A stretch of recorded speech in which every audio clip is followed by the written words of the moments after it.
कि हम कोशिश करते हैं कि हम ठीक तरीके से बात करें, लेकिन यूजुअली जेनजीज इसी तरीके से बात करते हैं।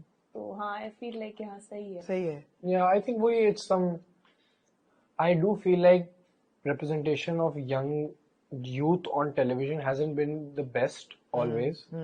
But then there are some directors who do a really good job with it, Yeah. like And Meesam is one of them, Meesam yeah. Bhai is one of them.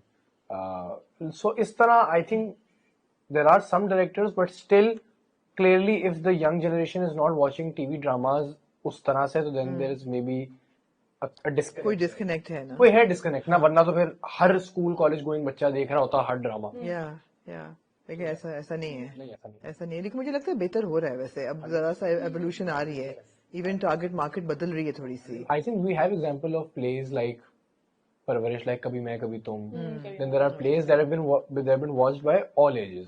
तो इस तरह का काम अगर हो ना यूनिवर्सल, जो सिर्फ स्टोरी किसी स्पेसिफिक डेमोग्राफिक को नहीं कैटर कर रही है, इट्स यूनिवर्सल स्टोरी जो हर उम्र का लोग, हर उम्र का इंसान देख सकता है, तो बहुत मतलब आई थिंक टेलीविजन ऑलरेडी इतना बड़ा है, मजीद ग्रो कर जाएगा। So for you, Arika, it's now like you've taken television up. Do you think आगे काम या वन ऑफ था या अब? नहीं, ऑफ कोर्स वन ऑफ तो नहीं था, but I was very selective कि मैं अपना पहला काम क्या करूं। इससे पहले भी ऑफर्स थी जी, हाँ। बट बिकॉज ऑफ मीसम भाई I signed this project as I told you earlier. उसके अलावा हाँ, अगर कोई बहुत अच्छा सा मेरी पसंद का कुछ आ जाए काम तो कर लेंगे, वरना नहीं। अभी प्लान है कि एक्टिंग की तरफ ही जाना। टेलीविजन इंडस्ट्री थोड़ी ड्रॉनी लगती है कि नहीं? थोड़ी सी डिफरेंट है। हाँ, ड्राउनी नहीं कहूंगी, थोड़ी डिफरेंट है हमारी इंडस्ट्री से। लाइक हमारी तो काफी डिफरेंट है सोशल मीडिया इंडस्ट्री, बट हाँ ठीक है। मगर सोशल मीडिया पे प्रेजेंस होने का फायदा तो होता है टेलीविजन पे, के है ना, लोग एकदम पहचान लेते हैं। एक ऑलरेडी आने से पहले भी आपकी एक पहचान है। I think the same applies to music. Already आपकी एक पहचान है, तो एक फायदा ही है उसका। फायदा ही है, हाँ, फायदा ही है, एब्सोल्युटली। वो एम्पलीफाई कर देता है टीवी उस फॉलोइंग को, और आई थिंक। हाँ।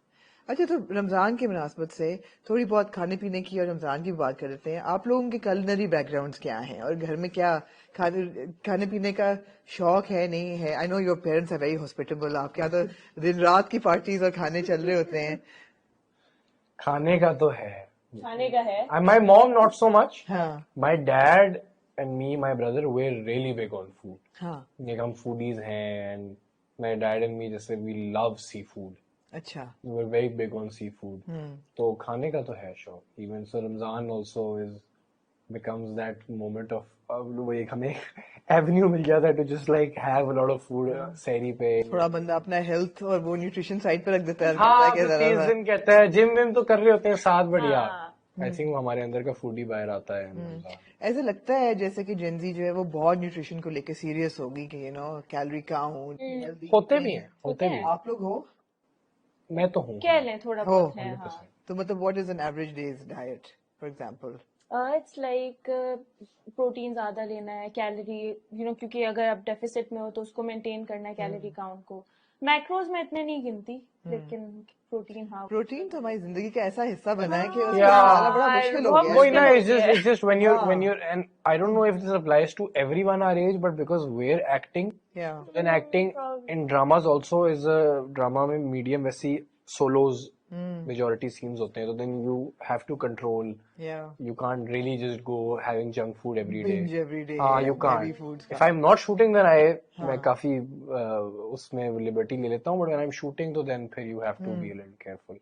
थोड़ा सा healthy. Generally भी you should eat clean food. But I think ये जनरेशन काफी हेल्थ कॉन्शियस है वैसे। है, हाँ, कोविड आया है हमारे जनरेशन में। तोहफा आई मिला है हम सबको। थिंक वो सबसे बड़ा हेल्थ स्केयर वही रहा है फॉर दिस जनरेशन। उसके बाद एकदम से सीरियस, मतलब एक नॉर्मल फ्लू और कॉफ को भी आप रिलेटिवली सीरियस लेते हो देन बिफोर, बिकॉज एक पेंडेमिक आ गया ना। तो I think that really contributed to people taking health seriously. You two are playing a potential, अभी तक तो कपल नहीं बना ऑन स्क्रीन, लेकिन पोटेंशियल जा तो उसी डायरेक्शन में रहा है। तो हमने खाने की भी बात की, जीने को लेके how major is love factor in Gen Z's life? क्योंकि मुझे पता है ये बड़ी एक मुश्किल वक्त होता है जिंदगी में, जब आप अपना करियर भी देख रहे होते हो, अपनी फैमिली के साथ भी एसोसिएट कर रहे होते हो, बड़े भी हो रहे होते हो, क्या कमिंग ऑफ एज टाइम भी होता है। Where does love figure in all of it? बताओ। नहीं, आप बताएं। असल में भी यू एड्रेस हिम एज आप। नहीं, मैं ऐसे सबको ही आप बोलती हूँ. अच्छा, The love, I think, is love factor. I think love, not just for Gen Zs, for anyone, it's a very important part of life.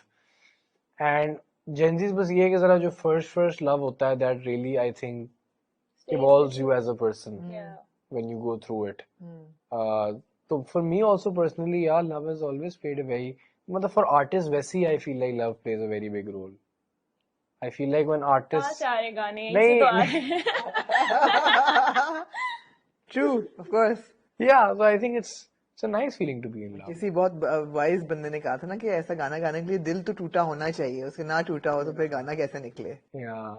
वो भी पता है, वो आर्ग्यूमेंट भी मुझे बड़ा लेट समझ आया कि इट्स नॉट नेसेसरीली जिस तरह फिल्मों में दिखाता है कि दिल टूटा है तो अब दर्द.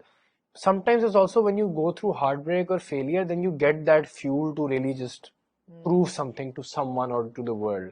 So I think that's where that argument comes from. कि when you go through heartbreak or something, तो आपके अंदर एक फायर आ जाती है कि यार अब मैंने जो है ना वो I'll go into the studio या मैं अब कमाल करके दिखाऊंगा. तो in that way heartbreak and love like plays a big role. Big role in But होना चाहिए. I feel like everybody should fall in love. ये दिल भी टूटे तो या है ना. हाँ, एक्सपीरियंस तो करना चाहिए. हाँ. हाँ, you can't not experience love in life. और बड़ी हमने ब्रीफली बात की रेड फ्लैग्स की, तो हमारे जमाने में तो रेड फ्लैग्स का कॉन्सेप्ट ही नहीं था.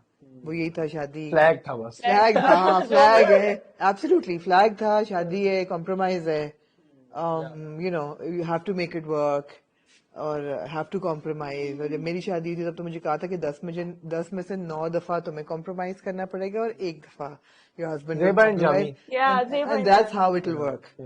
That doesn't mean that it's a bad No, relationship. no, but yeah, just yeah, women 100%. will उसके have भी to, levels है. women will have to, but that's changed now, है ना. हाँ, मतलब हम तो अग्री नहीं करते. इट्स लाइक कि रेड फ्लैग्स पे अगर हम बात करें तो हमारे रेड फ्लैग्स तो बहुत एक लिस्ट आती है. आती है.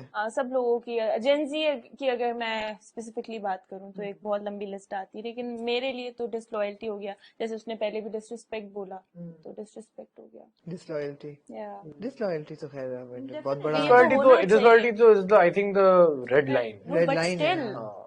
पुराने बहुत सी लोग औरतें, they still या, used to या. compromise. हाँ, कोई हाँ, बात on नहीं. disloyalty, Yeah, yeah, I agree. हाँ डिसलॉयल, लेकिन ये तो डिसलॉयल्टी तो बहुत बड़ी चीज है, बेवफाई. बहुत इजी है.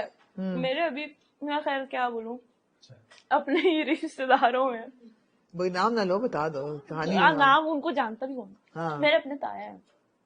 सही है. And everybody makes fun of him, like tease him कि हाँ इनका तो यहाँ भी है वहां भी है. अच्छा. या and they all laugh at it. हम देख रहे कि क्या बात हो रही है. Thank you, भाई. इट्स जस्ट बहुत वो नॉर्मलाइज किया हुआ है उन लोगों ने उस चीज को. नॉर्मल हो गया है.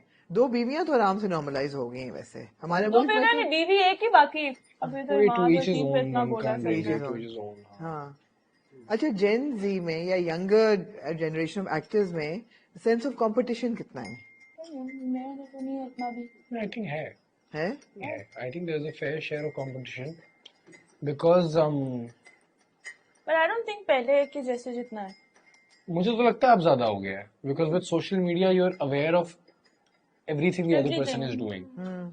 So then when someone else is looking a certain way or they're doing a certain way, so then you start thinking अच्छा मैं क्या कुछ कम कर रहा हूँ या मैं कुछ गलत कर रहा हूँ. And then you constantly, there's so much noise because of social media. So I think अब जरा there is more insecurity and hence there's more competition. There's more insecurity. 100% there is 100%. Well, social media is the biggest reason for insecurity because social media is just showing you one part of a person's life. Yeah.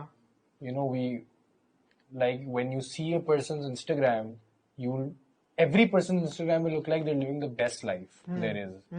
When you don't even know कि क्या क्या चल रहा है उनकी जिंदगी में, because people also want to show the best part of their life, which is fair. So then insecurities बनती हैं उससे, and then competition बनता है कि मुझे बेहतर करना है. You tell me, social media की लाइफ कितनी रियल है? और कि सोशल मीडिया पे पहले when you know back in 2016 लोग फन के लिए पोस्ट करते थे कि हाँ ठीक है, it's fun, let's post this, हम ये पोस्ट करें. अभी एक प्रॉपर क्यूरेटेड पोस्ट बनाई जाती है कि हाँ ये ठीक है, ये ठीक है, ये ठीक है. लोग अब अगर मैं बोलूं कि इंस्टाग्राम लिंक्डइन बनता जा रहा है तो इट्स नॉट फॉल्स. ठीक है. तो अब लोग इसी तरीके से उसको अपने आगे यू नो प्रोफेशनल उसके लिए इतना मेहनत करते हैं, सारी चीजें दिखाते हैं, तो वो ऑलमोस्ट परफेक्ट ही अपनी लाइफ दिखाएंगे. बिल्कुल.